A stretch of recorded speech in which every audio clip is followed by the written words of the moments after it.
শ্রীরামপুর প্রভৃতি। বাবা চিরকাল গুরুগম্ভীর মানুষ, কিন্তু দাদুর সঙ্গে কথা বলার সময় মনে হতো যেন একেবারে বাচ্চা ছেলে। দাদুর সঙ্গে বাবার বৈঠকই আমাদের স্বাধীনতার প্রকাশ পেত। ভাই বোনের খুনসুটি চিৎকারে পরিণত হলে মা এসে জিজ্ঞেস করত, কিরে বাবা নেই ঘরে, দেখো না আমার চুল টেনেছে, ইত্যাদি অভিযোগের পাহাড় গড় গড় করে বলে যেতাম। সেদিন দাদু যাবার সময় বলে গেল, কিরে বাচ্চাদের কোথাও ঘুরতে নিয়ে যাস না কেন? একঘেয়ে পড়া করতে কি কারো ভালো লাগে নাকি?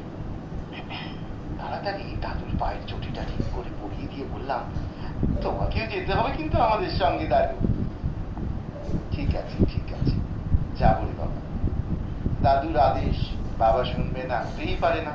তাড়াতাড়ি পরীক্ষার পড়া করা ও মাঝে মাঝে মাকে গিয়ে জানতে চাওয়া, মা আমার কি কি নিলে, ওখানে কি ভালো পাওয়া যায়, আমাকে কিনে দেবে তো? ফার্স্ট সামেটিভ পরীক্ষা শেষ হতেই পুরো পরিবার মিলে চললাম দার্জিলিং। দাদুকে নিয়ে সপরিবারে চললাম। ফিরে এসে বাকি কথা হবে।